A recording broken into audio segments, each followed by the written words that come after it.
পুরান ঢাকার বুড়িগঙ্গা নদীর তীরে ঠিক সদরঘাট লঞ্চ টার্মিনালের পাশে লালচে ইটের বিশাল এক দালান। এই দালানটি লালকুঠি, যাকে অনেকে নর্থব্রুক হল নামেও চিনে থাকেন।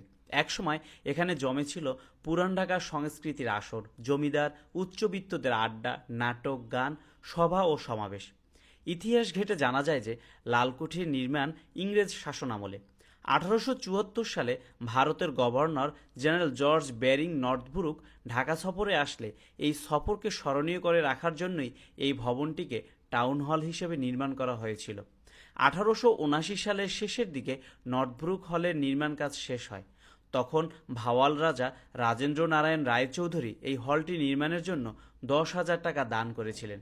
তবে ভবনটি 1880 সালের 25শে মে উদ্বোধন করা হয়। ভিক্টোরিয়ান স্থাপত্যশৈলীতে নির্মিত এই ভবনটিতে ঢাকার জমিদার, বণিক আর সংস্কৃতিপ্রেমীরা আয়োজন করতেন নাটক, সঙ্গীত ও নৃত্যানুষ্ঠান। 1926 সালের 8ই ফেব্রুয়ারি ঢাকা মিউনিসিপ্যালিটি ও পিপলস অ্যাসোসিয়েশনের উদ্যোগে লালকুঠিতে সংবর্ধনা দেওয়া হয় বিশ্বকবি রবীন্দ্রনাথ ঠাকুরকে।